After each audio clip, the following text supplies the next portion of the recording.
warahmatullahi wabarakatuh. Mari kita lanjutkan pelajaran kimia kita. Kali ini kita akan membahas tentang laju reaksi. Nah, pertama-tama mari kita perhatikan video berikut. Di sini kita akan melarutkan tablet vitamin C, di mana pada gelas beker A kita larutkan dalam bentuk padatan dan dalam gelas beker B kita larutkan dalam bentuk serbuk. Kita perhatikan nanti kira-kira mana antara gelas beker A atau gelas beker B yang reaksinya lebih cepat selesai. Kita simak baik-baik.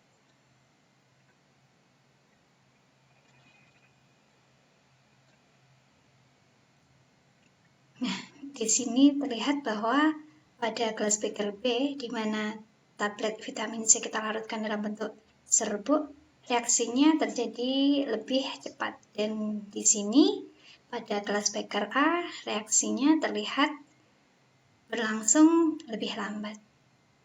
Nah, pada gelas beker B di sini reaksinya hampir selesai. Sedangkan pada gelas beker A di sini masih terdapat padatan tablet vitamin C-nya. Nah, dari sini bisa kita lihat bahwa tablet vitamin C yang kita reaksikan dalam bentuk padatan berlangsung lebih lambat dibanding dengan tablet vitamin C yang kita reaksikan dalam bentuk serbuk. Kenapa bisa demikian? Mari kita simak penjelasan berikut. Nah, sebelum kita membahas lebih lanjut tentang laju reaksi, ada baiknya kita kembali mengingat tentang kemolaran. Kemolaran adalah satuan konsentrasi larutan yang menyatakan banyaknya mol zat terlarut dalam 1 liter larutan. Atau kemolaran sama dengan jumlah mol zat terlarut dibagi volume larutan. Sehingga bisa kita rumuskan bahwa M atau kemolaran sama dengan N atau mol dibagi dengan volume. Kemudian kita bahas tentang teori tumbukan. Apa sih teori tumbukan itu? Reaksi kimia ini bisa terjadi karena adanya tumbukan antara partikel-partikel zat yang bereaksi.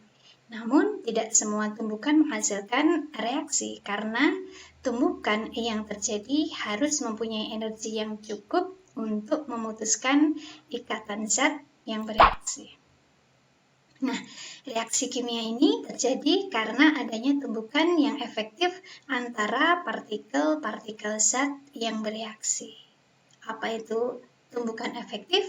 Tumbukan efektif adalah tumbukan yang mempunyai energi yang cukup untuk memutuskan ikatan-ikatan pada zat-zat yang bereaksi. Nah, gambarannya seperti ini. Ketika zat C dan zat AB di sini saling mengalami suatu tumbukan, akan tetapi karena tumbukannya bukan tumbukan efektif sehingga tidak terbentuk produk. Berbeda dengan halnya ketika zat C dan zat AB di sini terjadi tumbukan, akan tetapi tumbukannya adalah tumbukan efektif sehingga di sini akan terbentuk produk, yaitu produk CB. Kemudian kita masuk pada konsep laju reaksi.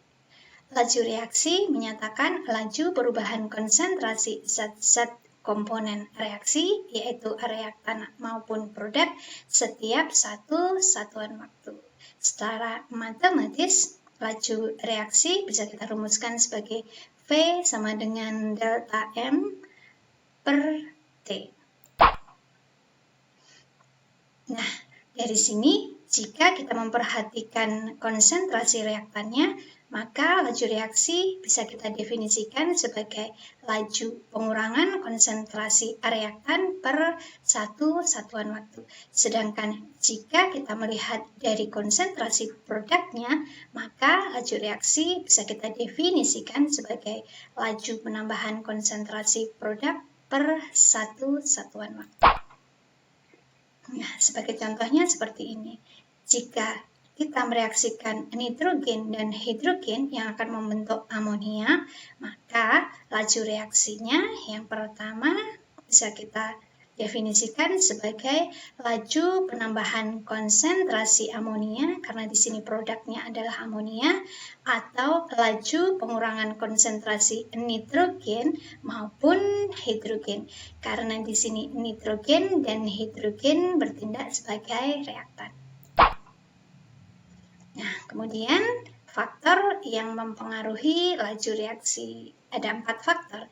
Yang pertama adalah konsentrasi, yang kedua adalah luas permukaan, yang ketiga temperatur, dan yang keempat adalah katalis. Kita bahas yang pertama, yaitu konsentrasi. Semakin besar konsentrasi suatu zat, maka di sini akan semakin besar kemungkinan partikel saling bertumbukan, sehingga reaksinya semakin cepat. Nah, konsentrasi ini mempengaruhi laju reaksi karena banyaknya partikel memungkinkan lebih banyak tumbukan, dan itu membuka peluang semakin banyak tumbukan efektif yang menghasilkan perubahan atau produk. Ilustrasinya seperti ini. Mana yang lebih memungkinkan terjadi tabrakan, di jalan yang lengang atau di jalan yang padat? Pasti di jalan yang padat kan, yang akan terjadi atau yang akan lebih mungkin terjadi suatu tabrakan. Nah, faktor yang kedua adalah luas permukaan. Mana yang lebih luas permukaannya? Sepotong tahu yang utuh seperti ini atau yang dipotong 4? Kita perhatikan. Nah, tentu saja tahu yang dipotong menjadi 4, luas permukaannya akan semakin luas karena di sini akan lebih banyak sisi-sisi yang dapat kita sentuh. Luas permukaan ada juga yang mengatakan sebagai luas bidang sentuh. Nah, disinilah mengapa tadi pada tablet vitamin C yang kita larutkan dalam bentuk padatan lebih lambat reaksinya dibanding dengan tablet vitamin C yang kita reaksikan dalam bentuk serbuk. Nah, ini sebagai contohnya. Gambar yang pertama adalah gambar serbuk besi yang direaksikan dengan HCl. Dan gambar yang kedua adalah gambar batang besi yang direaksikan dengan HCl. Di sini gelembung gas pada gambar pertama lebih banyak dan cepat, sedangkan pada gambar kedua gelembung gas lebih sedikit dan berlangsung lebih lambat. Nah, luas permukaan ini mempercepat laju reaksi karena semakin luas permukaan zat, semakin banyak bagian zat yang saling bertumbukan dan semakin besar peluang adanya tumbukan efektif yang akan menghasilkan produk. Sehingga semakin luas permukaan zat, reaksi pun akan semakin cepat. Nah, kemudian faktor yang ketiga adalah suhu. Kenaikan suhu ini dapat mempercepat laju reaksi, karena dengan naiknya suhu, energi kinetik partikel zat-zat meningkat sehingga memungkinkan semakin banyaknya tumbukan efektif yang menghasilkan produk. Kemudian yang keempat adalah katalis. Katalis adalah zat yang dapat mempercepat suatu jenis reaksi. Sifat katalis, di sini katalis akan menurunkan energi aktivasi, yaitu energi minimum yang harus dimiliki oleh zat supaya reaksi dapat berlangsung. Energi aktivasi dapat digambarkan sebagai rintangan yang harus dilewati, sehingga makin banyak katalis, makin kecil rintangannya, dan makin mudah reaksi terjadi. Dengan demikian, laju reaksinya akan berlangsung lebih cepat.